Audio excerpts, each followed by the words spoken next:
Merhabalar, bugün sizlerle görmüş olduğunuz bu ünlü markaya ait çantayı çalışacağız. Ben müşterimin isteği üzerine çalıştım. Gerçekten çok güzel oldu renkleri, kendisi. Ben çok beğendim. Umarım sizler de beğenirsiniz. Kanalıma abone olmayı, Instagram'dan beni takip etmeyi ve yaptığınız çantaları bana Instagram üzerinden göndermeyi unutmayın. Hepinize kolaylıklar diliyorum. Öncelikle çantamda kullandığım malzemelerimden bahsetmek istiyorum. Kağıt ip kullandım. Çile halinde satılanlardan. Bu şekilde bakın 5 renk kullandım. Her rengimden 50'şer gram kadar kullandım. Hasır rengimden de 150 gram kullanmış oldum. Toplamda 350 gram kağıt ip yeterli oldu. Renkli olanları biraz fazla söyledim ki elinizin ayarına göre, ipinizin kalınlığına göre bu gram farklılık gösterecektir. Ortalama dediğim gibi 350 gram kullanmış oldum. 3,5 milim tığ kullandım. Kağıt ipime uygun şekilde 3,5 milim tercih ettim. Eğer sizinki daha kalınsa 4 milimle de ya da daha ince ise 3 milimle de örebilirsiniz. Elinizin ayarına göre tığ numaranızı ayarlayabilirsiniz. Şimdi ölçülerimden bahsetmek istiyorum. Şöyle bakın. Tabandan şuradan itibaren ölçtüğüm zaman 22 santim uzunluğunda olmuş oldu. Enine ölçecek olursam 31 santimde eni olmuş oldu. Şöyle koyduğumda boyunu tabanla birlikte ölçtüğümde 24 santim olmuş oldu.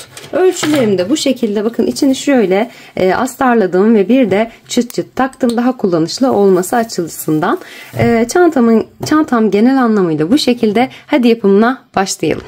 Çantama öncelikle tabandan başlayacağım. Yuvarlak bir taban elde edeceğiz. Hemen bu noktada bakın şu şekilde ipi parmağıma dolayarak bir sihirli halka oluşturuyorum. İpimin içerisinden tığımı geçirip ipimi çekiyorum.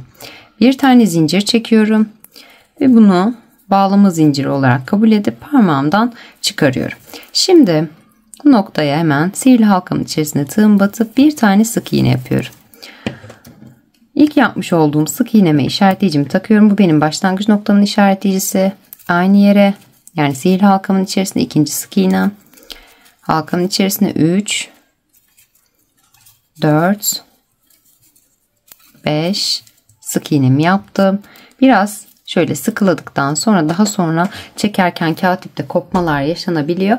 O yüzden 2 kere de çekiyorum. Hem daha tok bir görüntü oluyor. 5 tane sık iğnemi yaptım. Halkamın içerisine yine 6. sık iğnemi yapıyorum. 7, 8, 9 ve 10. 10 tane sık iğnemi oluşturdum. Şimdi şöyle biraz daha yavaşça, nazikçe sıkılıyorum. Halkamın boşluğunu biraz daha küçültmüş oluyorum. Şimdi bakın 10 tane sık iğnemi oluşturdum. Hemen burada işaretleyicimi çıkarıp başlangıç noktamın olduğu yere, yani ilk sık iğneme tığımı batıyorum ve buraya bir sık iğne yapıyorum.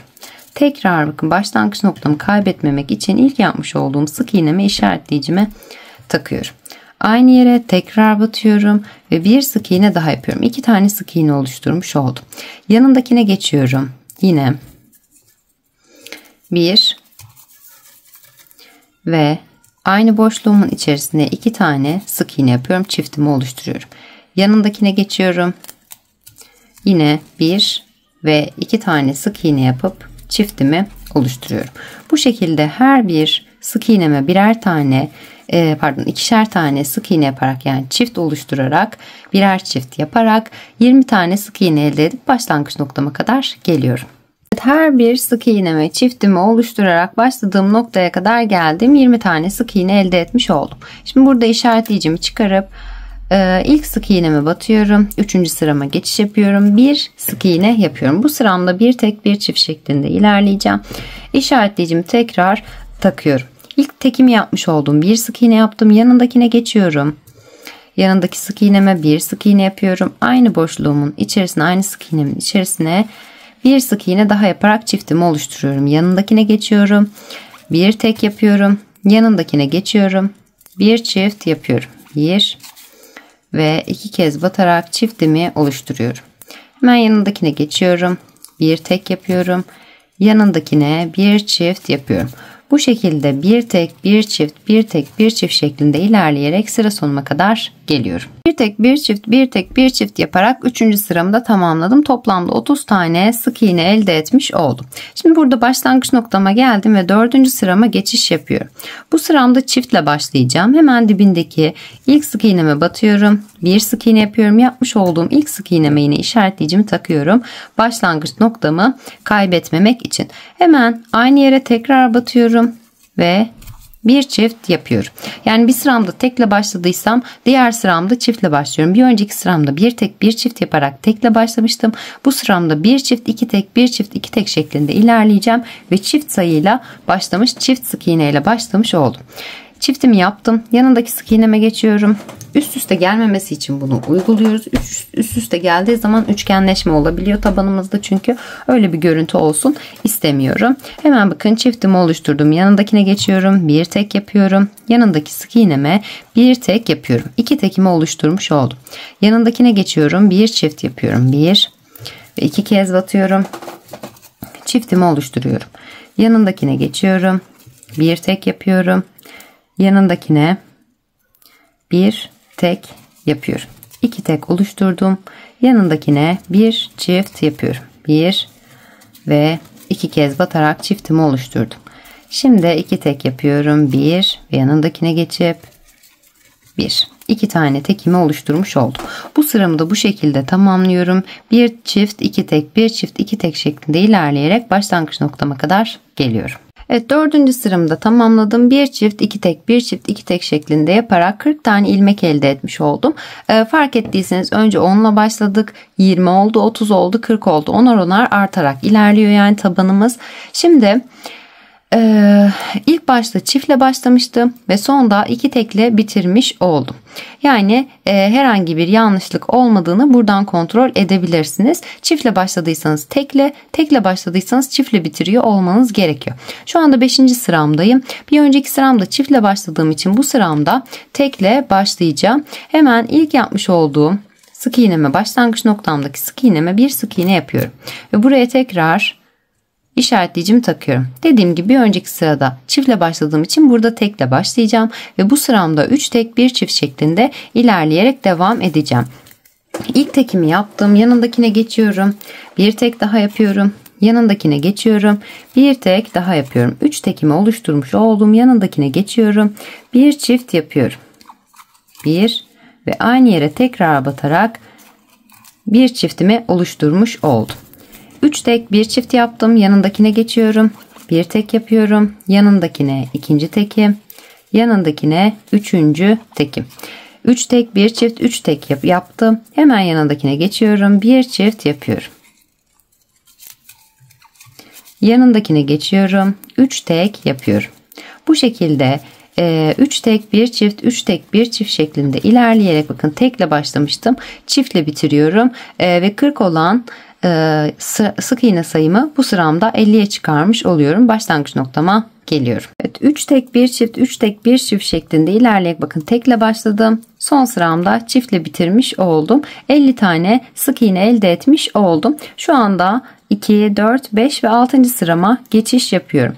Bu noktada hemen bakın bir öncekinde tekle başlamıştım. Bu sıramda çiftle başlıyorum. 1 ve 2 tane sık iğne yapıyorum aynı noktaya. İlkine, başlangıç noktamı kaybetmemek için işaretleyicime tekrar takıyorum. Bir çiftimi oluşturdum. Bir çift 4 tek şeklinde ilerleyeceğim bu sıramda. Hemen yanındakine bir tek, yanındakine geçiyorum. 2, yanındakine 3 ve yanındakine 4. tekimi oluşturdum. Hemen yanındakine geçiyorum. Bir çift yapıyorum. 1 ve 2 kez batarak çiftimi oluşturdum. Yanındakine bir tek, hemen yanındakine ikinci tekim, yanındakine 3 ve yanındakine 4. tekimi oluşturdum. Hemen yanına geçip bir çift yapıyorum. Bu şekilde bir çift 4 tek, bir çift 4 tek şeklinde ilerleyerek başladığım noktaya geliyorum. Çiftle başlamıştım. 4 tekle bitirmiş oluyorum. 6. sıramda bir çift 4 tek, bir çift 4 tek yaparak çiftle başlayıp tekle bitirdim. Şimdi bu noktada hemen İşaretleyicimi çıkarıyorum. Bu sıramda arttırma yapmadan her bir sık iğneme birer tane sık iğne yapacağım. İlkine sık iğnemi yaptım. İşaretleyicimi takıyorum. Bakın toplanmalar oldu. Biraz daha düzenlemek için her bir sık iğneme birer tane sık iğne yaparak sıra sonuna kadar ilerleyeceğim. Bu sıramda 60'a çıkarmış olmuştum. Yani bir önceki sıramda arttırmalarımla birlikte 60 tane sık iğne elde etmiştim. Bu sıramda her bir sık iğneme birer tane sık iğne yaparak yine 60 sık iğnemin hepsini tamamlayarak başlangıç noktama kadar geliyorum. Her bir sık iğneme birer tane sık iğne yaparak 7. sıramda tamamlamış oldum. 2, 4, 6 ve 7. Tekrar bir sağlamasını yapayım. Bazen sıra sayıları vesaire karışabiliyor. 7. sıramda tamamladım. 60 tane sık iğne elde etmiş oldum. Burada yine bir arttırma yapacağım. Hemen bakın en son bir çift 4 tek bir çift 4 tek şeklinde ilerlemiştik. Artık bakın çiftle başlayacağım yine. Çünkü son sırada zaten her birine birer tane sık iğne yaptım. Bir sıra sık iğne sırası, bir sıra arttırma sırası şeklinde ilerleyerek yeter uzunluğa kadar devam edeceğim. Çiftle başlayacağım her arttırma sıramda. Şimdi bir çift 5 tek bir çift 5 tek şeklinde ilerleyeceğim. Hemen bakalım başladığım noktaya buradaki ilk sık iğneme tığım batıyorum. Bir sık iğne yapıyorum. Buraya tekrar işaretleyicimi takıyorum. İşaretleyicimin olduğu yere bir sık iğne daha yaparak çiftimi oluşturmuş oluyorum. Hemen yanındakine geçiyorum. Bir tek yapıyorum. Yanındakine ikinci tekim. Yanındakine 3. Yanındakine 4. 5 tek oluşturdum. Bir çift 5 tekim oluşmuş oldu. Hemen yanındakine geçiyorum. Bir çift yapıyorum. Yanındakine geçiyorum. 1 2 3 4 ve 5 tekimi oluşturdum. Bu sıramı da bu şekilde tamamlıyorum. Bir çift 5 tek bir çift 5 tek şeklinde ilerleyerek bakın çiftle başladım. 5 tane tekle bitiriyorum ve sıra sonuna kadar geliyorum. Evet, bir çift 5 tek bir çift 5 tek şeklinde ilerleyerek sıra sonuna kadar geldim. Toplamda 70 tane ilmek elde etmiş oldum. Şimdi 9. sırama geçiş yapıyorum. Bu sıramda yine başlangıç noktama bir tane sık iğnemi yaptıktan sonra işaretleyicimi takıyorum ve her bir sık iğneme yine birer tane sık iğne yaparak 70 tane sık iğnemi örerek sıra sonuna kadar geliyorum. Her bir sık iğneme birer tane sık iğne yaparak 70 sık iğnemi tamamladım. 9. sıramın sonundayım artık. 10. sırama geçiş yapacağım. Bu sıramda tekrar arttırma yapacağım. Hemen bakın ilk ilmeğime tığım batıyorum. Bir sık iğne yapıyorum. Buraya işaretleyicimi tekrar takıyorum. Hemen aynı yere tekrar batarak bir sık iğne daha yapıyorum. Çiftimi oluşturmuş oluyorum. Bu sıramda bir çift 6 tek bir çift 6 tek şeklinde ilerleyeceğim. Hemen yanındakine geçiyorum. Bir sık iğne yapıyorum. Yanındakine bir sık iğne 2 3 4 5 ve 6 tane sık iğnemi yaptım. 6 tekimi tamamladım bir çiftimden sonra. Hemen yanındakine geçiyorum. Bir çift yapıyorum. Bu şekilde bu sıramda bir çift 6 tek bir çift 6 tek şeklinde tamamlayarak sıra sonuna kadar geliyorum. Çiftle başlıyorum. 6 tekle bitiriyorum ve 70 olan sık iğne sayımı 80'e çıkarıyorum. 10. sıramı da bir çift 6 tek bir çift 6 tek şeklinde tamamladım. 11. sırama geçiş yapıyorum. İlkine bir sık iğne yapıyorum ve işaretleyicimi takıyorum. Hemen yanındakine geçiyorum. Bir sık iğne yapıyorum. Yanındakine geçiyorum. Bir sık iğne yapıyorum. 11. sıramda her bir sık iğneme birer tane sık iğne yaparak 80 tane sık iğnemi tekrar tamamlamış oluyorum. Daha sonra 12. sırama geçiş yapıyorum. 12. sıramda arttırma yapacağım. Bir çift 7 tek bir çift 7 tek yapıyorum. 12. sıramı tamamlıyorum. 13. sırama geçiyorum. 13. sıramda arttırmamla beraber 90 tane olan sık iğnemin her birine birer tane sık iğne yapıyorum. 14. sırama geçiyorum. Bir çift 8 tek bir çift 8 tek yaparak 100 tane sık iğne elde ediyorum ve 15. sıramda tekrar her bir sık iğneme birer tane sık iğne yaparak 100 tane sık iğnemi yine örüyorum ve 16. sıramın başında tekrar geliyorum.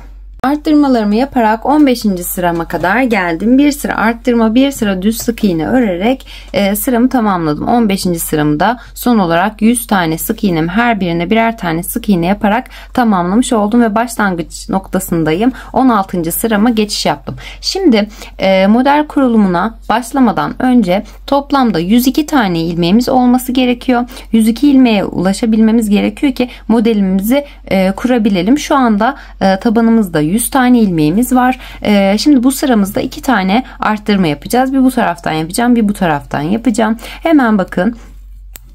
Başlangıç noktamdaki ilk sık iğneme tığımı batıyorum ve bir sık iğne yapıyorum. Buraya işaretleyicimi takıyorum. Başlangıç noktamı kaybetmemek için. Hemen yanındakine geçiyorum. Bakın bir sık iğnemi yaptım. Yanındakine geçiyorum. Bir sık iğne yapıyorum. Aynı yere tekrar batarak bir sık iğne daha yapıp çiftimi oluşturmuş oluyorum. Bir tane arttırma yapıyorum. Yanındakine geçiyorum. Bir sık iğne yapıyorum. Yanındakine bir sık iğne yapıyorum. Yanındakine bir sık iğne yapıyorum. Bu şekilde her bir sık iğneme birer tane sık iğne yaparak çiftimden sonra 50 tane sık iğne elde ediyorum. Tam olarak ortalamak istediğim için 50 tane sık iğnemi elde ediyorum. 50 sık iğnemden sonra yine 51. sık iğneme çift batıyorum. 50.ye de batabilirsiniz. 49.ya da batabilirsiniz. Önemli olan 102 tane sık iğneye ulaşabilmemiz. İstediğiniz yerde yapabilirsiniz ama ben karşılıklı olarak yapmak istediğim için arada 50 tane sık iğnemi yapıp bir çift yapıp daha sonra her birine birer tane sık iğne yaparak başladığım noktaya geliyorum. Başladığım noktaya geliyorum. 16. sıramı bu şekilde tamamlamış oluyorum. Ve buradan her birine birer tane sık iğne yaparak 102 tane sık iğnemi de 17. sıramda tamamlıyorum ve 17. sıramın sonunda artık model kurulumuna başlamak için geliyorum. Evet, 16. sıramda iki tarafında arttırmamı yaptıktan sonra 17. sıramda her birine birer tane sık iğne yaparak 102 tane sık iğnemi tamamlamış oldum. Artık taban kısmını burada bitiriyorum. Hemen bakın başladığım noktaya kadar geldim. Burada bu noktaya tığımı batıp ipimi çekiyorum ve bir kaydırma yapıp bir zincir çekiyorum ve ipimi bu noktadan, makasımı bulamadım, yakınımda değildi, bu noktada koparıyorum. Daha sonra bakın tabanımızda bu şekilde toplanmalar oluyor. Bastırarak arka tarafından dümdüz olacak şekilde ütümüzü yapıyoruz ve tabanımızı hazırlayıp model kısmımıza geçiş yapıyoruz. Bu şekilde, sizinki de bu şekilde olduysa bu gayet normal. Arttırmalardan kaynaklı oluyor ama ütü yaptığınızda gayet düzgün bir görüntü olacaktır. Normal ütünüzü dediğim gibi üzerine bastırarak ütülediğiniz zaman dümdüz bir görüntü elde edeceksiniz. Ters tarafından ütü yapmanızı tavsiye ederim. Bu şekilde ütümüzü yapalım ve model başlangıcımız için lila rengi, ben lila rengi kullanacağım, başka bir renk kullanmak istiyorsanız siz de o şekilde kullanabilirsiniz. Lila rengi ipimi alıp hemen geliyorum. Evet, tabanımın ütüsünü de tamamladıktan sonra kenarlara ilmek belirleyicilerimi taktım. Şimdi bunların sayısını vermeden önce hemen bir ölçü vermek istiyorum. Tabanımın çapı bakın 20 santim olmuş oldu. Bu ölçü benim için yeterli oldu. Siz daha büyük yapmak isterseniz 1-2 sıra daha düz sık iğne sırası yaparak ilerleyebilirsiniz. Çünkü 102 tane sık iğne ile başlamamız gerekiyor. Şimdi işaretleyicilerimi taktım. İşaretleyicilerimi neye göre taktım? İlk başta bir nokta belirledim. İşaretleyicimi taktım. Bundan sonra işaretleyicimin olduğu yeri saymadan arada 16 tane sık iğnemi saydım ve 17.ye işaretleyicimi taktım. Yine arada 16 tane sık iğne saydım ve 17.ye işaretleyicimi taktım. Arada 16 tane sık iğne saydım ve 17.ye işaretleyicimi taktım. Sayarken işaretleyicilerimizi saymadan aradaki 16 tane sayıyoruz. Yine 16 tane sık iğnemi saydım, 17.ye işaretleyicimi taktım. 16 tane sık iğnemi saydım ve 17.ye işaretleyicimi taktım. Bu şekilde işaretleyicilerimi taktıktan sonra ilmeklerimi, başlangıç noktamı belirlemiş oldum. Şimdi model kurulumuna geçeceğim. Ben lila rengi bir kağıt kullanacağım. Modelin orijinalinde de bu şekilde ve müşterimin isteği de bu yöndeydi. O yüzden lila rengi kullanarak devam edeceğim. Siz istediğiniz renklerde başlayabilirsiniz. Öncelikle şuradan başlıyorum. Bakın buradan hemen tığımı batıyorum işaretleyicimin olduğu yere. İpimi şöyle içerisinden geçirip bir tane zincir çekiyorum. Bu noktaya hemen bir tane sık iğne yapıyorum ve bir zincir çekiyorum. Bunu yarım trabzan olarak kabul ediyorum. Modelim hep yarım trabzanlardan oluşuyor. Bir sık iğne, bir zincir yapmış oldum. Daha düzgün bir, daha tok bir görüntü elde etmiş oldum bu şekilde. 3 tane zincirle de çıkabilirsiniz ama benim için bu görüntü daha ideal oluyor. Hemen bakın, bu noktada ipimi üzerine doluyorum. Aynı yere tekrar batıyorum ve ipimi çekiyorum. Uzun tutuyorum yarım trabzanlarımı yaparken ve ipimi çekip bir yarım trabzan yapıyorum. İşaretleyici çok fazla olduğu için biraz fazla ses çıkıyor ama yani gürültü gidermeyi yapacağım video içerisinde, ama umarım çok rahatsızlık vermez. İlk sırada bu şekilde biraz ses çıkacak ama yerimi kaybetmemek için bunları takmak zorundayım. Şimdi hemen dediğim gibi bir tane yarım trabzanımı yaptım. İpimi üzerine doluyorum. Aynı noktaya tekrar batıyorum. İpimi uzun tutarak bir yarım trabzan daha yapıyorum. 3 oldu. Baştaki yapmış olduğum sık iğne ve zincirimle beraber 3 tane yarım trabzan yapmış oldum. Bunu da yarım trabzan olarak sayıyorum. İpimi yine üzerine doluyorum. Aynı boşluğumun içerisine yine ipimi uzun tutarak bir yarım trabzan daha oluşturuyorum. Bakın 4 tane yarım trabzan oluşturmuş oldum. Şimdi hemen İpimi tekrar üzerine dolayıp yanındakine geçiyorum. Yanındaki sık iğneme batıyorum. Şöyle. İpimi de arada yürütüyorum. İpimi çekip yine uzun tutarak bir yarım trabzan yapıyorum. Hepsini birlikte topluyorum yani. İpimi üzerine doluyorum. Yanındakine batıyorum. İpimi çekiyorum. Yine uzun tutuyorum. Bir yarım trabzan yapıyorum. Yan yana 2 tane yarım trabzan yapmış oldum. İpimi üzerine doluyorum. Yanındakine geçiyorum. İpimi çekip bir yarım trabzan yapıyorum. 3 oldu. Yanındakine geçiyorum. İpimi üzerine doluyorum. İpimi çekip hepsini birlikte toplayarak bir yarım trabzan yapıyorum. 4 oldu. İpimi üzerine doluyorum. Şunu da arada gizleyeceğim. Yanındakine batıyorum. Hepsini birlikte çekerek bir yarım trabzan yapıyorum. 5 tane yarım trabzan elde ettim. Hemen yanındakine geçiyorum. İpimi çekip bakın bir yarım trabzan yapıyorum. 6 tane yarım trabzanımı yaptım. Hemen şimdi burada eksiltme yapacağız. Ben yanındakine batıyorum. İpimi çekiyorum. Kapatmıyorum. İpimi üzerine doluyorum tekrar. Yanındakine batıyorum. İpimi çekiyorum. Kapatmıyorum. 2 kez battım yan yana. İpimi üzerine doluyorum. Bakın bir sık iğnemi atlayıp yanındakine batıyorum. Şuradakine atlayıp yanındakine batıyorum. İpimi çekiyorum. Bakın bu şekilde 2, 4, 6 ve 7 tane ilmeğim oldu tığımda. Hepsini birlikte topluyorum. Şimdi eksiltmemi yapmış oldum burada. Burada yapmış olduğum arttırmayı burada azaltmış oldum. Hemen ipimi üzerine dolayıp yanındaki sık iğneme batıyorum. İpimi çekiyorum. Bir yarım trabzan yapıyorum. İpimi üzerine doluyorum. Yanındakine batıyorum. İpimi çekiyorum. Bakın uzun tutuyorum hep. Bir yarım trabzan yapıyorum. İpimi üzerine doluyorum. Yanındakine batıyorum. İpimi çekiyorum. Bir yarım trabzan yapıyorum. 3 oldu. Yanındakine batıyorum.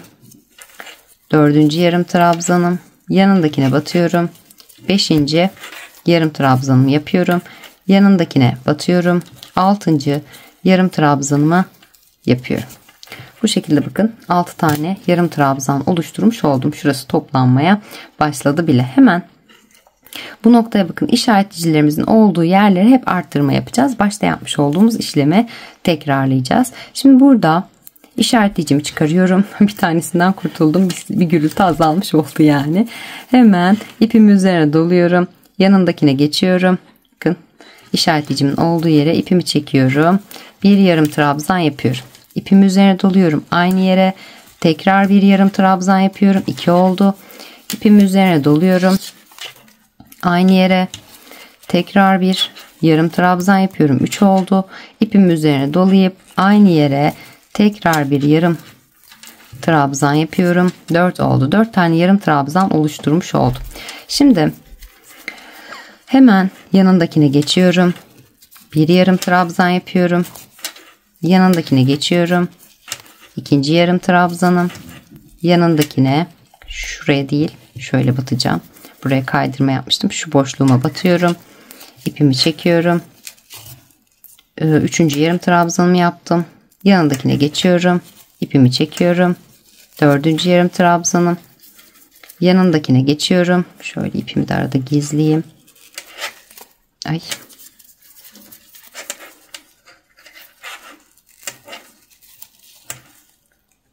Dördüncü yarım trabzanımı oluşturdum. Şunu da çekeyim şöyle. İpimi üzerine doluyorum. 2, 4. Pardon 5 oldu. 2, 4 ve 5. Yanındakine geçiyorum. Ve 6. yarım trabzanımı yapıyorum. 2, 4, 6. Hemen bu noktada tekrar bir eksiltme yapacağım. Arttırma yaptım. 6 yarım trabzan ve bir eksiltme yapacağım şimdi. Yanındaki sık iğneme batıyorum. İpimi çekiyorum. Kapatmıyorum. İpimi üzerine doluyorum. Yanındakine batıyorum. İpimi çekiyorum. Kapatmıyorum. İpimi üzerine doluyorum. Bir sık iğne atlayıp diğerine batıp ikincisine batıp ipimi çekiyorum. Hepsini birlikte toplayarak eksiltmemi yapıyorum. Hemen buraya batmadan yani yanındakine batarak üçünü birlikte topladım. Arada bir de boşluk bırakarak 4 tane eksiltme yapmış oldum. Yani burada yapmış olduğum işlemi arttırdığım yeri burada azaltmış oldum. İpimi üzerine doluyorum. Yanındakine geçiyorum. Bir yarım trabzan yapıyorum. Yanındakine bir yarım trabzan. 2 oldu. Yanındakine bir yarım trabzan. 3. Yanındakine bir yarım trabzan. 4. Yanındakine bir yarım trabzan. 5. Yanındakine bir yarım trabzan. 6. Bu şekilde bakın 6 tane yarım trabzan oluşturmuş oldum eksiltmemden hemen sonra. Başlangıç noktama yani yine işaretleyicimin olduğu yere geldim, arttırma yapacağım yere. Buradaki işaretleyicimi de çıkarıyorum. İşaretleyicimin olduğu yere 4 tane yarım trabzan yapıyorum. 1 2 3 ve 4. 4 tane yarım trabzanımı oluşturmuş oldum. Şimdi arttırmamı yapmış oldum aynı yere. Yanındakine geçiyorum. Bir yarım trabzan yapıyorum. 1. Yanındakine ikinci yarım trabzanım. Yanındakine 3. Yanındakine 4. Yanındakine 5. Ve yanındakine 6. yarım trabzanımı yapıyorum. 6 tane yan yana yarım trabzanımı oluşturdum. Şimdi tekrar bir eksiltme yapacağım. İpimi üzerine doladım. Yanındakine batıyorum. İpimi çekiyorum. Kapatmıyorum. İpimi üzerine doluyorum.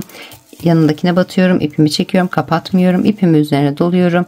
Bir tane atlayıp ikincisine tığımı batıyorum. İpimi çekip 2, 4, 6 ve 7 tane ilmek elde ediyorum. Hepsini birlikte toplayarak eksiltmemi yapıyorum. Şimdi ipimi üzerine doluyorum. Yanındaki ilmeğime geçiyorum. Bir yarım trabzan yapıyorum. Yanındakine 2, yanındakine 3.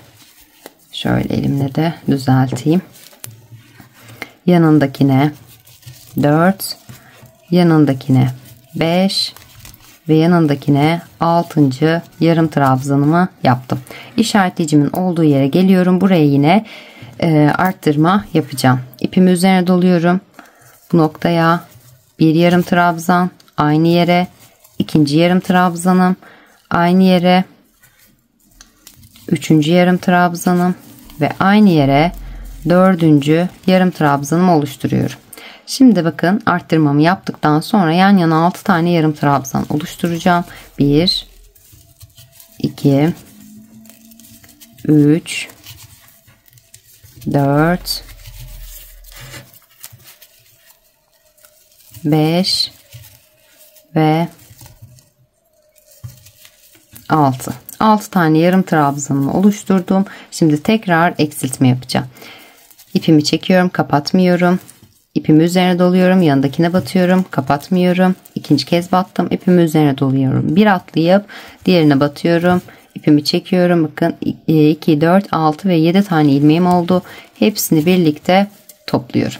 İpimi üzerine dolayıp kalan 6 tane ilmeğime, işaretleyicime kadar olan 6 tane sık iğneme birer tane yarım trabzan yapıyorum. 1 2, 3, 4, 5 ve 6. 6 tane yarım trabzanımı da oluşturdum. Bakın toplanmaya başladı. Modelim oluşmaya başladı yavaş yavaş. Şimdi işaretleyicimin olduğu noktaya geldim. Buraya 4 tane yarım trabzan yapıyorum. 1, 2, 3 ve 4. Hemen bakın 4 yarım trabzanımı yaptıktan sonra 6 tane sık iğnemin her birine birer tane yarım trabzan yapacağım. 1, 2, 3, 4, 5 ve 6.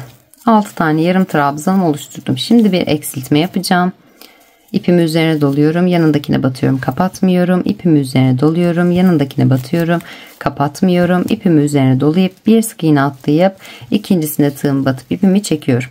7 tane ilmeğim var. Hepsini birlikte toplayarak eksiltmemi yapıyorum. Şimdi hemen kalan 6 tane sık iğneme birer tane yarım trabzan oluşturuyorum. 1, 2, 3, 4, 5 ve 6. 6 tane yarım trabzanımı oluşturdum. Ben şöyle bir elimle düzeltmesini de yapayım. El ütüsü önemli bu modelimizde. Hemen bakın 6 yarım trabzanımı yaptım. İşaretleyicimin olduğu yere kadar geldim. Buraya yine arttırmamı yapıyorum. Bakın son modelimi kuruyorum. Hemen bu noktaya 4 tane yarım trabzan oluşturuyorum. 1, 2, 3, üçüncüyü yapamadım. 3 ve 4.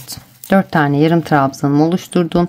Yanındaki 6 tane sık iğnemin her birine birer tane yarım trabzan yapıyorum. 2,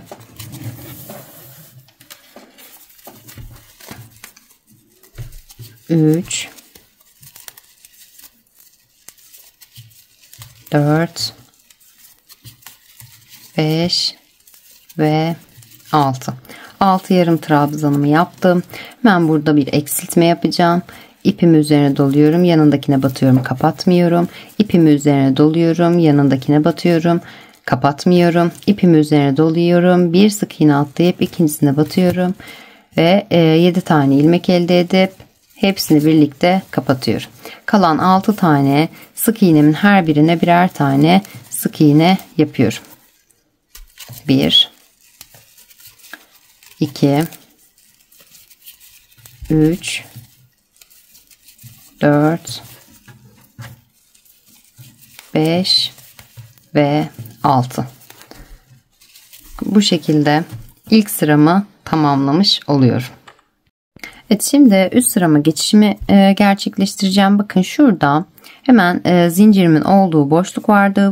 Buradaki aradaki boşluğa tığım batıyorum. Bakın 2 yarım trabzanımın, yani zincirim ve yarım trabzanın arasındaki boşluğa tığım batıyorum. İpimi çekiyorum. Bir kaydırma yapıyorum. Hemen bakın buraya kaydırmamı yaptıktan sonra yine 2 yarım trabzanın arasındaki boşluğa geçiyorum ve bu noktaya da bir kaydırma yapıyorum. Bakın neredeyim şu anda? Tam 4 tane yapmış olduğum, 4 tane batmış olduğum yarım trabzanımın tam ortasındayım. 2 sağ tarafa, 2 sol tarafa ayırmış oldum. Şimdi bu noktada bir tane zincir çekiyorum. Aynı boşluğumun içerisine bir sık iğne ve bir zincir yapıyorum. Yine bir yarım trabzan oluşturdum. İpimi üzerine dolayıp aynı boşluğumun içerisine bir yarım trabzan daha yapıyorum. 2 tane yarım trabzan elde etmiş oldum. Aynı yere tekrar batıyorum. Bir yarım trabzan yapıyorum. 3 tane yarım trabzan oluşturdum. Aynı boşluğumun içerisine tekrar batıyorum ve 4 tane yarım trabzanımı yine oluşturmuş oldum. Şimdi bu noktada artık hemen yanındaki boşluğuma batıyorum. Şuradaki boşluğuma.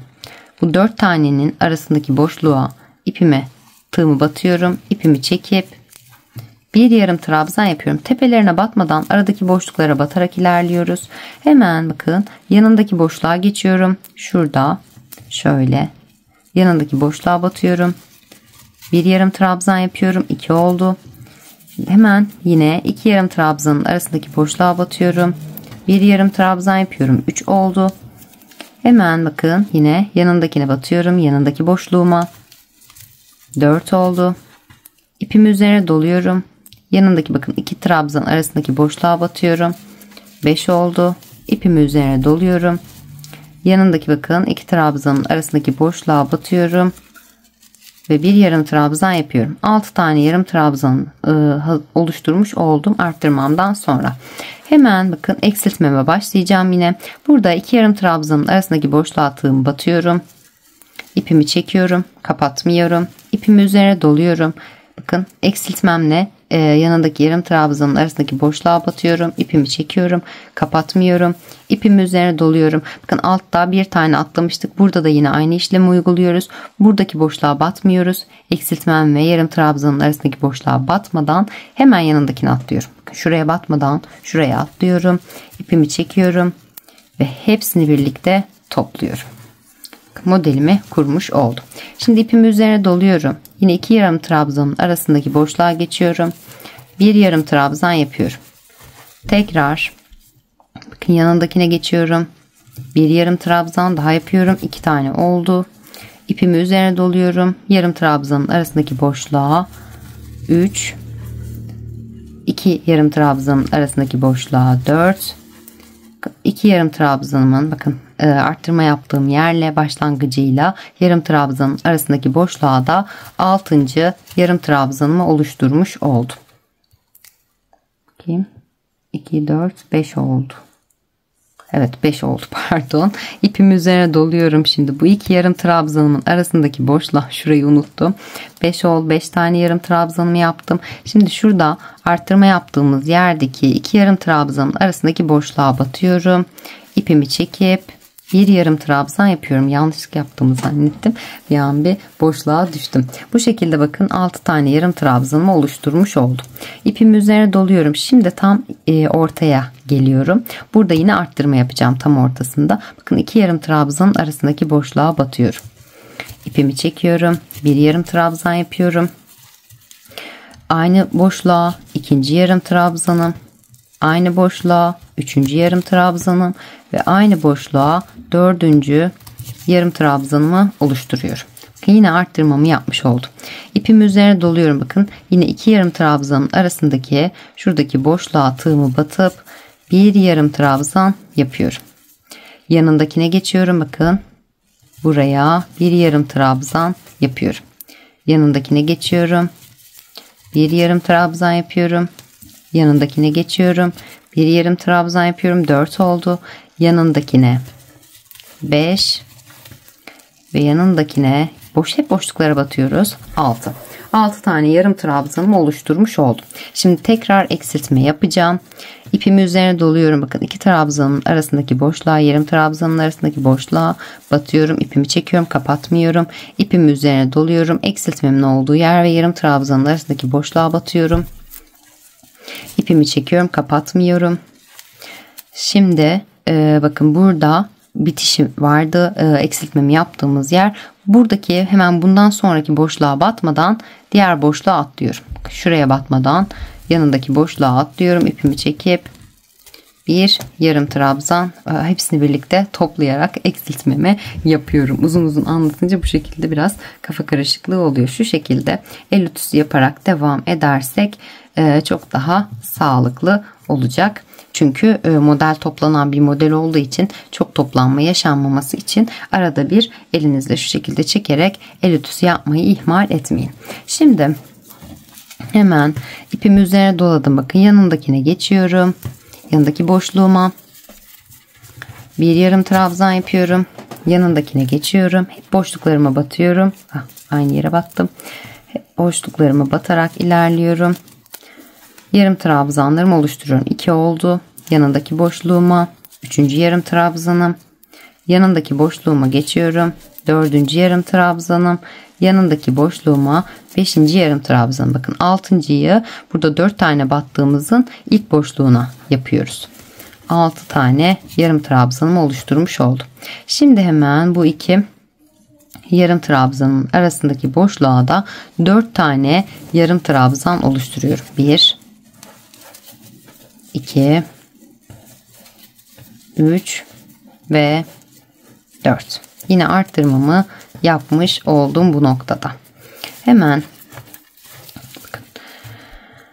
iki trabzanın arasındaki boşluğa geçiyorum arttırmamdan sonra. Bir yarım trabzan, yanındakine 2, yanındakine 3, hep boşluklara batıyorum bakın. Yanındaki boşluğuma 4, yanındaki boşluğuma 5, yanındaki boşluğuma 6. 6 tane yarım trabzanımı yaptım bu şekilde. Şimdi eksiltmeme geçiyorum. Hemen bakın bu noktada yanındaki boşluğuma batıyorum. İpimi üzerine doladıktan sonra kapatmıyorum. Yanındaki boşluğuma batıyorum. İpimi çekiyorum, kapatmıyorum. İpimi üzerine doluyorum. Bakın eksiltmemden sonraki boşluğuma değil, bir atlayıp yanındakine batıyorum. İpimi çekiyorum ve hepsini birlikte toplayarak eksiltmemi oluşturuyorum. Şimdi yine yanındaki boşluğuma geçip yan yana 6 tane yarım trabzan yapıyorum. Modelim bu sıramda da, yani ikinci sıramda da bu şekilde oluşuyor. Hatta bundan sonraki sıralarımda da aynı şekilde, ama son bir kez daha göstermek istiyorum. Bu şekilde modelimi kurarak arttırma yerlerini arttırma, eksiltme yerlerini eksiltme yaparak sıra sonumuza kadar devam edelim. Evet, yarım trabzanlarımı yaparak yine modelimi kurarak son eksiltme yerime kadar geldim. Burada kafanızın karışacağını düşündüğüm için tekrar göstermek istedim sıra sonumu. Şimdi eksiltmemi yaptım. İpimi üzerine doluyorum. Yanındaki ilk boşluğuma batıyorum. Bir yarım trabzan yapıyorum. Yanındakine batıyorum. İkinci yarım trabzanımı yapıyorum. Yanındakine batıyorum. Üçüncü yarım trabzanımı yapıyorum. Yanındakine batıyorum. Dördüncü yarım trabzanımı yapıyorum. Bakın burada kaydırmayla geçtiğim için bu şekilde boşluklar biraz kapalı gözüküyor. Buraları da atlamıyorum. 4 tane yarım trabzanımı yaptım. Yanındakine 5. yarım trabzanımı yapıyorum ve bakın son boşluğum da şurada kalmış oldu. Buraya da 6. yarım trabzanımı oluşturuyorum. İkinci sıramı da bu şekilde tamamlamış oluyorum. Şu şekilde el ütümüzü de yapmayı ihmal etmiyoruz. Hemen bakın başladığım noktaya gelmiş oldum. Burada yine bakın ilk boşluğuma batıyorum. Bir kaydırma yapıyorum. Ve daha sonra ikinci boşluğuma geçiyorum. Bir kaydırma yapıp bir zincir çekiyorum. Aynı boşluğumun içerisine bir sık iğne yapıyorum. Bir zincir çekiyorum. Bakın ilk yarım trabzanımı bu şekilde oluşturmuş oldum. Üçüncü sırama geçişimi yaptım. Hemen doğru, şurası şöyle yanda durunca acaba dedim yanlış yere mi geldim. İpimi üzerine doluyorum. Hemen bu boşluğumun içerisine bir yarım trabzan yapıyorum. Aynı yere bakın ikinci yarım trabzanım ve aynı yere üçüncü yarım trabzanımı oluşturdum. Baştaki zincirli sık iğnemle birlikte de dördüncü yarım trabzanım oluşmuş oldu. Şimdi bakın hep arttırma yerlerimizde arttırma, eksiltme yerlerimizde eksiltme yaparak ilerliyoruz modelimize. Hemen ipimi üzerine doluyorum. Yanındaki bakın iki yarım trabzanın arasındaki boşluğa geçiyorum. Bir yarım trabzan yapıyorum. Yanındaki boşluğuma geçiyorum. 2, yanındaki boşluğuma 3. yarım trabzanım, yanındakine 4, yanındakine 5, yanındakine 6, yanındakine bakın ipimi battım, kapatmadım, eksiltme yapacağım. 6 tane yarım trabzanımı yaptıktan sonra hemen yanındakine batıyorum, ipimi çekiyorum, kapatmıyorum. Bakın burada ne yapıyorduk? Bir tane atlayıp ikincisine batıyorduk. 2 tanesine battıktan sonra bir boşluk atlıyorum, ikincisine batıyorum, ipimi çekiyorum ve hepsini birlikte topluyorum. Eksiltmemi oluşturmuş oldu bu noktada. Hemen bakın yanındaki boşluğuma geçiyorum ve bir yarım trabzan, yanındakine ikinci yarım trabzanım, yanındakine üçüncü yarım trabzanım, yanındakine 4, yanındakine 5 ve yanındakine 6. yarım trabzanımı yapıyorum. Bakın tam aradaki boşluğuma denk gelmiş oldum. Buraya da yine 4 tane batarak arttırmamı yapıyorum. 2 3 ve 4. Modelim tamamen bundan ibaret olmuş oldu. Bu şekilde bakın arttırma kısımlarımda arttırma, eksiltme kısımlarımda eksiltme yaparak sıra sonuma geliyorum. 3. sıramı da tamamlıyorum. Daha sonra zaten nasıl geçeceğimizi gösterdim. Tam ortadaki 2 yarım trabzanım sağda, 2 yarım trabzanım solda kalacak şekilde tam ortaya kaydırma yaparak bir zincir, bir sık iğne ve bir zincirle 4. sıramıza geçiş yapıyoruz. Daha sonra 4 tane iğne batarak daha sonra da her bir boşluğuma birer tane yarım trabzan yaparak 6 tane yarım trabzan, hepsini birlikte bakın burada da yine eksiltme yapıp 3 tane ilmeğimi 7 ilmek çıkararak topluyorum. Yani eksiltme kısmında eksiltme, arttırma kısmında arttırma yaparak bu şekilde 4. sıramın sonuna kadar ilerliyorum. Evet, modelime 4 sıra halinde devam ettirerek sıra sonuna kadar geldim. Son olarak 6 tane yarım trabzanımı oluşturdum. Şimdi artık bu rengimi burada tamamlayacağım, bitireceğim. Hemen bakın zincirimin tepesine tığımı batıyorum. İpimi çekiyorum. Bir kaydırma yapıp bir tane zincir çekiyorum. İpimi bu noktada artık kesiyorum. Şimdi yağ yeşili rengime geçiş yapacağım. Renk geçişimi de nasıl yaptığımı göstermek istedim. Bu onun dışında model birebir aynı şekilde ilerliyor olacak. Şimdi hemen bakın yine 4 tane batmış olduğum, şuradan başlamıyorum. 4 tane batmış olduğum yarım trabzanımın tam ortası bakın. 4 tane şu 1, 2, ikinci ile üçüncünün arasındaki boşluğa tığımı batıyorum. İpimi çekip bu noktada bir tane zincir çekiyorum. Aynı boşluğumun içerisine bir sık iğne, bir zincir çekiyorum ve ilk yarım trabzanı bu şekilde oluşturmuş oluyorum. Şimdi yine aynı boşluğumun içerisine bir yarım trabzan, aynı yere yine ikinci yarım trabzanımı oluşturuyorum ve aynı yere üçüncü yarım trabzanımı oluşturuyorum. Başta yapmış olduğumla birlikte 4 tane yarım trabzan elde etmiş oldum. Şimdi ipimi üzerine doluyorum. Bakın yarım trabzanlarımın arasındaki boşluğa geçiyorum. Bir yarım trabzan yapıyorum. Yanındaki boşluğa geçiyorum. Bir yarım trabzan yapıyorum. 2 oldu. Yanındakine geçiyorum. Bir yarım trabzan yapıyorum. 3. Yanındakine geçiyorum. 4, yanındakine 5, 6 tane yarım trabzanım yaptım. Şimdi tekrar eksiltme yapacağım. Hemen bu noktada ipimi üzerine dolayıp yanındaki boşluğuma batıyorum. İpimi çekiyorum, kapatmıyorum. Bakın yanındaki boşluğa batıyorum, ipimi çekiyorum, kapatmıyorum. İpimi üzerine dolayıp eksiltmemden sonraki boşluğumu atlayıp ikincisine batıyorum, ipimi çekiyorum ve hepsini birlikte toplayarak eksiltmemi yapıyorum. Yanındaki boşluğa geçip bir yarım trabzan yapıyorum. Yanındakine geçiyorum. Bir yarım trabzan yapıyorum. Yanındaki boşluğuma geçiyorum. Bir yarım trabzan. 3 oldu. Yanındakine 4, 5 ve 6 tane yarım trabzan yapıyorum. Bakın sayılarım tam olduğu için tam zaten 4 tane yarım trabzanın ortasındaki boşluğa denk gelmiş oldum. Buraya da 4 tane yine yarım trabzan oluşturuyorum. 1 2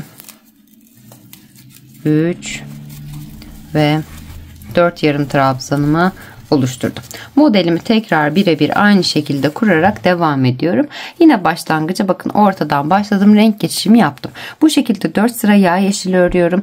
4 sıra pembe ve 4 sıra hangi renk öreceğimi unuttum.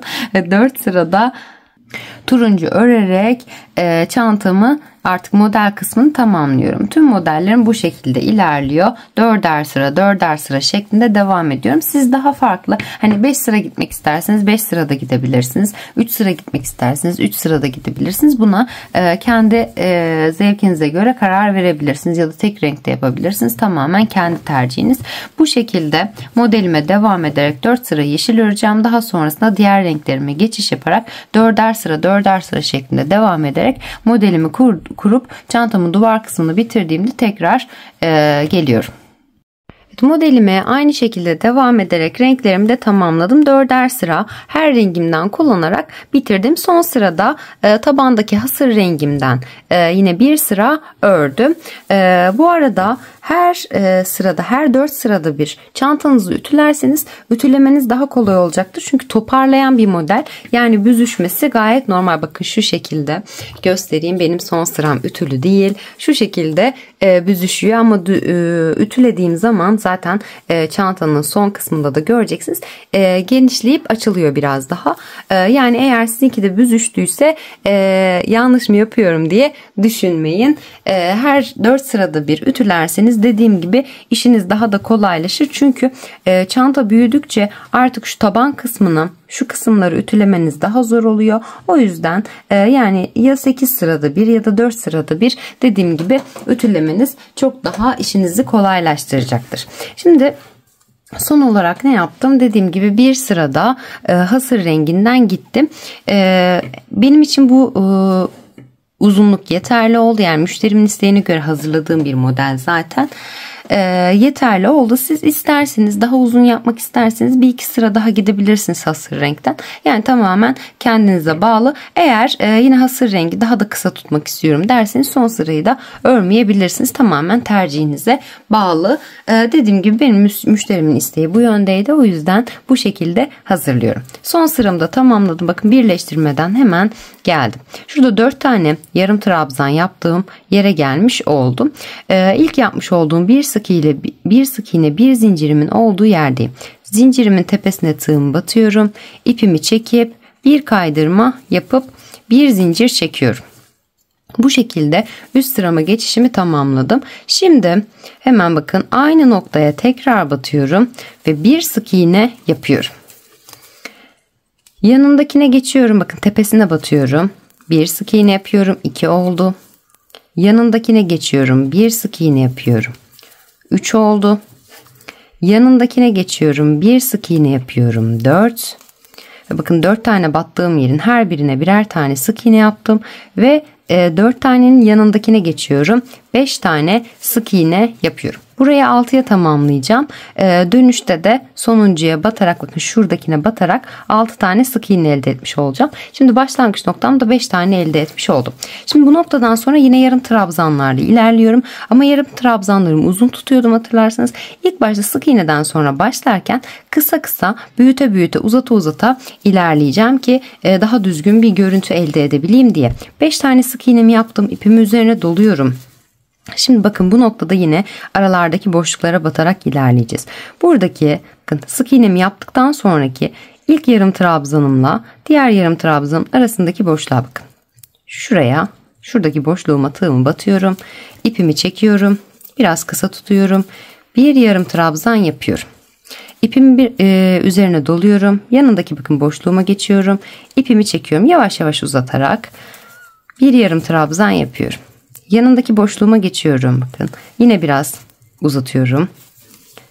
Bir yarım trabzan yapıyorum. Yanındaki boşluğuma geçiyorum. Yine biraz bakın uzatıyorum. Bir yarım trabzan yapıyorum. Yanındaki boşluğuma geçiyorum.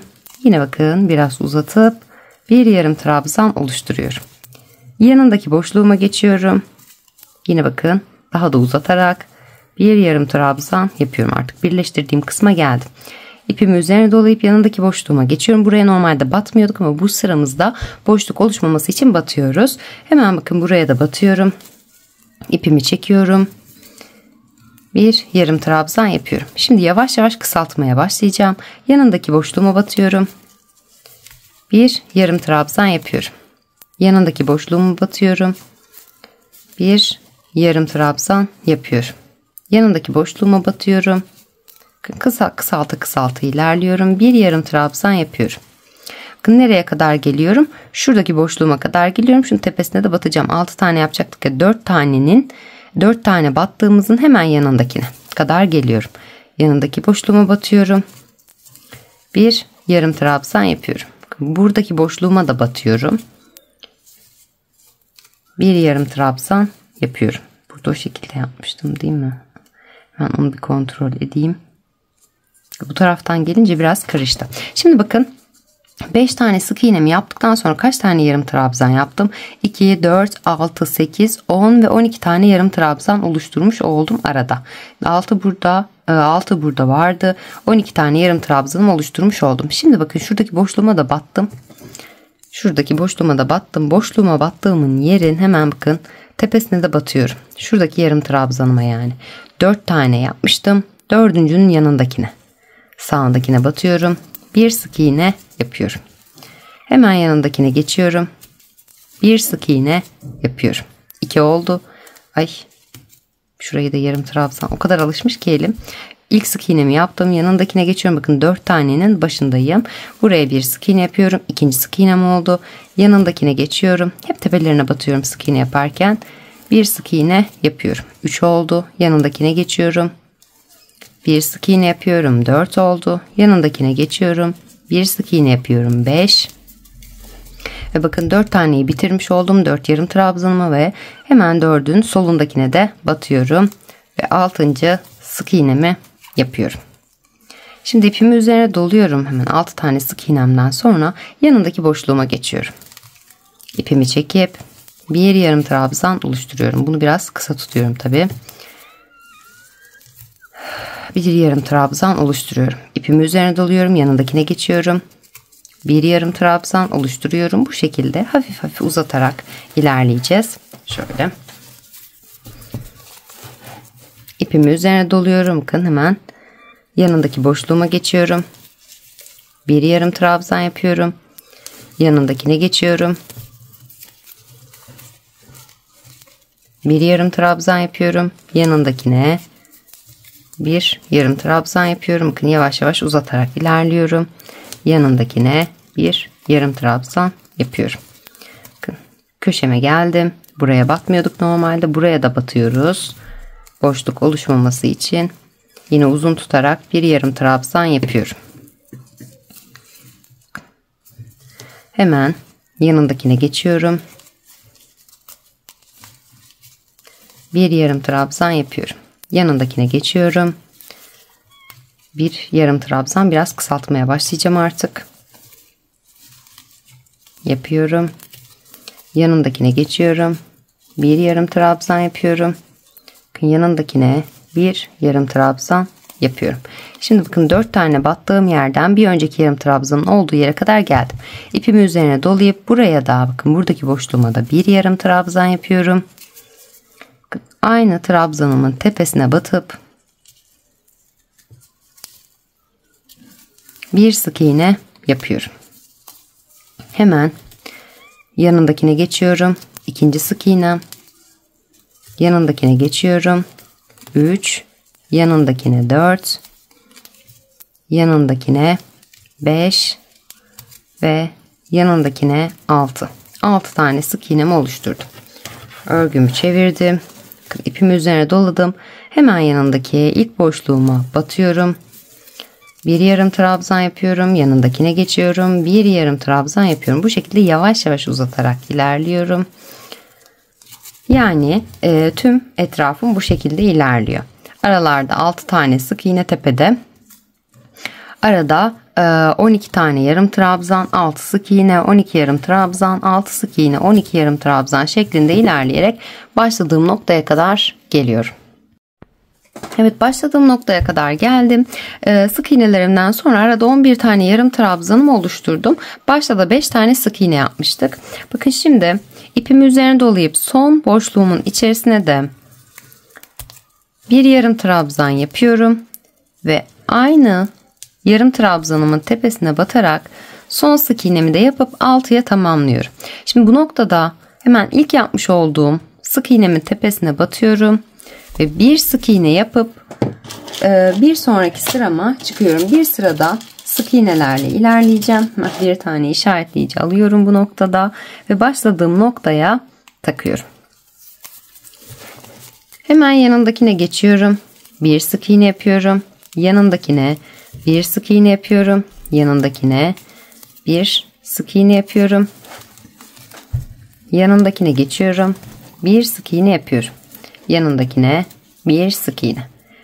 Her bir sık iğneme ve yarım trabzanımın tepelerine batarak birer tane sık iğne yaparak bu sıramı da bu şekilde tamamlayıp sıra sonuma gelip artık çantamın duvar kısmını, çantamın alt kısmını tamamlamış oluyorum. Sık iğnelerimi yaparak başladığım noktaya kadar geldim. Son boşluğuma da sık iğnemi yaptım. Hemen bu noktada ipimi biraz çok ses çıktı makastan. Uzun tutup hemen kesiyorum. Bakın sık iğnemi normal şekilde bırakıyorum. Şöyle arasında zincir falan çekmeden kestim bu arada. Şimdi hemen iğnemi takıyorum. Burada bakın başladığım noktaya değil. Bunu çıkarıyorum yine işaretleyicimi. Başlangıçta yapmış olduğum sık iğnemin üzerine değil, hemen yanındakine batıyorum şu şekilde iğnemi. Arkaya doğru ipimi alıyorum. Daha sonra bakın son yapmış olduğum sık iğnem burada. Bunun ortasından şöyle arkasına doğru batarak ipimi çekiyorum. Bakın geçişim ne kadar düzgün oldu. Yeri bile belli değil. Şimdi daha sonra arkasından ipimi de gizleyerek son olarak koparacağım ve çantamın alt kısmını bitirmiş olacağım. Çantamın daha sonra askı yapımına, çantamın sap yapımına ve aslarımı da hazırlayıp hemen geliyorum. Evet, çantamın ütüsünü yaptım. Askısını da bu şekilde tamamladım. Saç örgüsü olarak hazırladım. 5, 5 ve 5 olarak 3 ayrı şekilde hazırlayıp daha sonra normal saç örgüsü örer gibi ördüm. 75 santim uzunluğunda yaptım. Bu ölçü benim için yeterli oldu. İsterseniz daha uzun ya da daha kısa da yapabilirsiniz. Şu şekilde bakın astarımı da hazırladım. Astarımı neye göre ayarladım? Kumaşın üzerine çantamı şu şekilde tutarak tam orta kısmını oturtarak şurada şöyle oturtarak bakın kenarlarda şöyle gözüküyor mu bilmiyorum. Şu anda daha evet iyi gözüküyor. Kenarlarda bu şekilde pay bırakarak şöyle çevirerek göstereyim. Şöyle bakın. Altıgen bir parça hazırladım. Alt taban kısmı için. Çantamızı şu şekilde tutuyoruz. Kenarlardan birer santimlik pay bırakarak kumaşımızı ölçüyoruz. Daha sonra üst kısmı için de uzunluğunu biraz uzun yaptım bilerek. Çünkü alt kısmında şu taban biraz toplama yapıyor. Tabandan toplama yaptığı için üst kısımdan dikişimi ayarlamak için üst kısma göre hazırladım. Yani biraz şu şekilde uzun bıraktım ki daha sonra istediğim gibi katlayıp ayarlayabileyim diye. Bunu da nasıl yaptım bakın. Şu kenardan yine bakın pay bıraktım. Şu şekilde tutarak tüm etrafını yine bakın şöyle çevreleyerek tam iki ucu bakın birbirine denk gelecek şekilde şu şekilde bakın bir buraya bir de bu tarafa işaretleyici taktım. Tüm etrafını bu şekilde sarmalayarak uzunluğumu ayarladım. Şimdi astarımı da birleştirmesini yapacağım. Astarımı nasıl yapacağım? Bu yuvarlak parçamı şu şekilde alttan yedire yedire şöyle göstereyim daha iyi olacak. Yedire yedire şu şekilde çevirerek dikişimi yapacağım.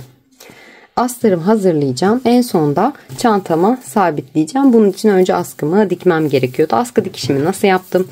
Ondan da bahsetmek istiyorum. Şimdi askımı dediğim gibi 15 olacak şekilde 3 eşit parçaya böldüm. 5 olarak ayırdım. Şurada bir askı çalıştım.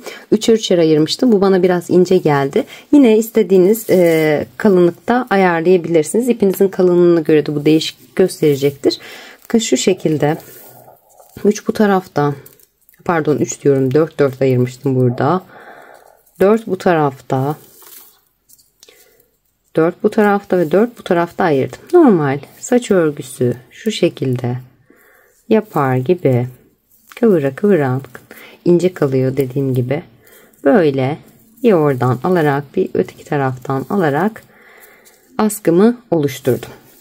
Şu şekilde 75 santim uzunluğunda oluşturdum. Öncelikle çantamı şöyle bir ayarladım. Şimdi şöyle üst üste denk getirdim köşelerden. Bakın 6 ayrı üst kısmım var şöyle. Şu şekilde çıkıntılı kısımlarım var. 2 çıkıntılı kısmı karşılıklı olarak denk getirdim. 2 çıkıntılı kısmı karşılıklı olarak ve yine 2 çıkıntılı kısmı tepe noktasını birbirine bu şekilde denk gelecek şekilde ayarladım. Ortadakileri boş bıraktım ve kenardakilerin tepe noktasına dikişimi yaptım. Sonra diğer ucuna aldım askımın. Düzelttiğimden emin olup bu tarafa da dikişimi yaptım şu şekilde. Şimdi de dediğim gibi astarımızı da ayarladık. Askımızı da yaptık. Astarımı da hazırlayıp en son sizlere göstermek için, içerisini dışını göstermek için tekrar geliyorum.